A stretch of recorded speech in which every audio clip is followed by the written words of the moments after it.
Trading करते वक्त ना अक्सर ऐसा लगता है जैसे जैसे हम एक ही पैटर्न में फंस गए हैं, बार बार वही गलतियां। और कभी कभी शक होता है कि असली दुश्मन मार्केट नहीं, शायद शायद हम खुद हैं, हमारा दिमाग। बिल्कुल, ये बहुत लोगों के साथ होता है और आज हम इसी पर जरा गहराई से बात कर रहे हैं। जैरेड टेंडलर की किताब है the mental game of trading, उसके कुछ मुख्य आइडियाज पर अच्छा। एक सारांश उपलब्ध है। उसी के आधार पर हमारा मकसद यही समझना है कि भाई लगातार प्रॉफिट के लिए सिर्फ टेक्निकल जानना ही काफी क्यों नहीं है, इमोशनल कंट्रोल कितना जरूरी है। हाँ, मतलब सिर्फ चार्ट्स देख लिए, स्ट्रैटेजीज बना ली, बस उससे बात नहीं बनती। अक्सर लगता है लॉस हुआ तो चलो स्ट्रैटेजी खराब थी, पर आप कह रही हैं कि जड़ शायद कहीं और है। सही बात है। किताब यही कहती है कि कई बार नुकसान की वजह गलत स्ट्रैटेजी नहीं, हमारी भावनाएं होती हैं। गुस्सा, डर या फिर लालच। जैसे गुस्से में आकर और ट्रेड डाल देना कि पिछला लॉस कवर हो जाए, वो रिवेंज ट्रेडिंग जिसे कहते हैं। अच्छा, हाँ, ये रिवेंज ट्रेडिंग, ये मैंने देखा है। अक्सर तब होता है जब ट्रेडर को लगता है कि मार्केट ने उसके साथ नाइंसाफी की है। हाँ बिल्कुल, या फिर इसका उल्टा भी होता है, डर के मारे कोई अच्छी ट्रेड चल रही हो, उससे जल्दी निकल गए। हाँ, प्रॉफिट बुक करने की जल्दी। या फिर कभी कभी एकदम ओवर कॉन्फिडेंस में आ जाना। अरे हाँ, अब तो मैं मार्केट का बादशाह हूँ। बिल्कुल, और फिर बड़ा रिस्क लेके नुकसान कर बैठना। बिल्कुल। और फिर ट्रेड के बाद खुद को कोसना कि ये क्या कर दिया। उफ, ये तो बहुत होता है। टेंडलर एक बहुत पते की बात कहते हैं इसमें कि अगर आप मेंटली स्ट्रांग नहीं है ना, तो दुनिया की कोई स्ट्रैटेजी काम नहीं करेगी, सब बेकार है। सही है। तो सवाल ये उठता है कि इस मानसिक उलझन से, इस चक्र से निकलें कैसे।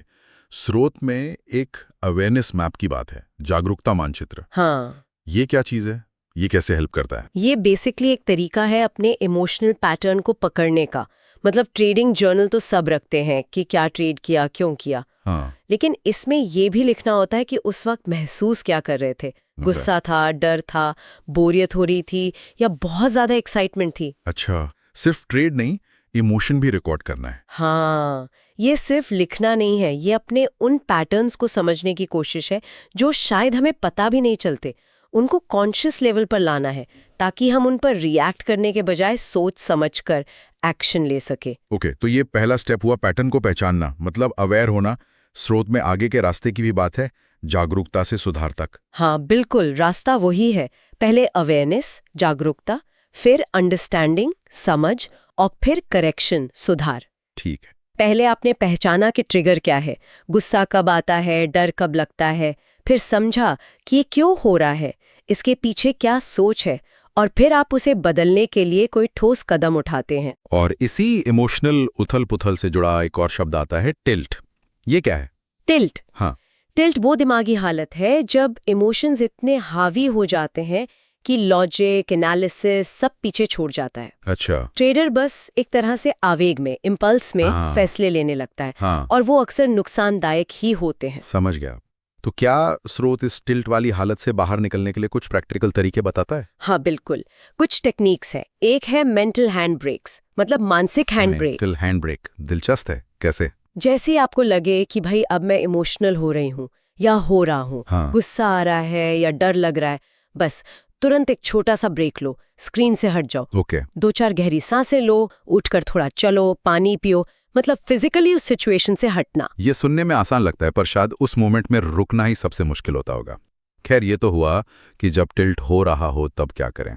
और कोई तरीका? हाँ, दूसरा है प्रेपरेशन रूटीन्स, मतलब ट्रेडिंग शुरू करने से पहले ही एक सही माइंडसेट बनाना, तैयारी करना। तैयारी जैसे? इसमें हो सकता है कुछ पॉजिटिव एफर्मेशंस हों, मतलब ऐसी बातें दोहराना जो आपको शांत और डिसिप्लिन में रहने में मदद करें, या फिर अपने रूल्स को रिवाइज करना। और तीसरा है पोस्ट ट्रेड रिफ्लेक्शन, मतलब ट्रेड खत्म होने के बाद सिर्फ ये नहीं देखना कि कितना कमाया या गवाया, बल्कि ये सोचना कि इस ट्रेड से सीखा क्या, क्या सही किया, क्या गलत हुआ, अगली बार क्या बेहतर कर सकते हैं। फोकस लर्निंग पर रखना, सीखने पर फोकस, ये वाकई में पर्सपेक्टिव बदल सकता है। तो ये सिर्फ टिल्ट से बचने के तरीके नहीं है, बल्कि एक गहरी समझ बनाने का प्रोसेस है पूरा। स्रोत में कुछ और खास बातें भी हैं। बिल्कुल, ये सब जुड़ा है वो जो इमोशंस का साइकिल होता है ना, डर, लालच, निराशा, उसको तोड़ने से। एक और जरूरी बात है इंट्यूशन, यानी सहज ज्ञान, और इम्पल्स यानी सिर्फ मन की लहर, इन दोनों में फर्क करना सीखना। अच्छा, इंट्यूशन और इम्पल्स में फर्क, ये कैसे? इंट्यूशन जो होता है ना, वो अक्सर आपके अनुभव और पैटर्न पहचानने की क्षमता पर आधारित होता है, जबकि इम्पल्स बस एक अचानक उठी हुई भावना होती है, डर की या लालच की। इस फर्क को समझना गलतियों से बचाता है। सही कहा। और शायद इसी समझ से और छोटे छोटे सही फैसले लेकर ही धीरे धीरे कॉन्फिडेंस बनता है। हाँ, कॉन्फिडेंस पर भी एक बात कही गई थी ना स्रोत में। हाँ, कॉन्फिडेंट ट्रेडर कौन है? हाँ बिल्कुल, कि कॉन्फिडेंट ट्रेडर वो है जो अपनी गलती को बिना शर्मिंदगी के, बिना झिझक के मान ले, स्वीकार कर ले कि हाँ, यहाँ मुझसे चूक हुई। वाह, ये बढ़िया है। एकदम।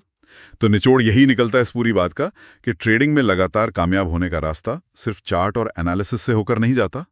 असली खेल तो अपने अंदर का है, अपने मन को साधने का, उस पर कंट्रोल पाने का। तो मतलब सिर्फ बाजार को नहीं, पहले अपने मन को जीतना होगा। चलिए जाते जाते श्रोताओं के लिए एक विचार छोड़ते हैं। जरूर। अगर इन बताई गई स्ट्रैटेजीज में से कोई भी एक, सिर्फ एक को पूरी ईमानदारी से अपनाने की कोशिश की जाए, जैसे मान लीजिए अवेयरनेस मैप बनाना शुरू किया जाए या मुश्किल पलों में वो मेंटल हैंडब्रेक्स इस्तेमाल करने की आदत डाली जाए, तो सिर्फ इस एक बदलाव से अगले ट्रेडिंग फैसले के नतीजे पर क्या असर पड़ सकता है, ये सोचने वाली बात।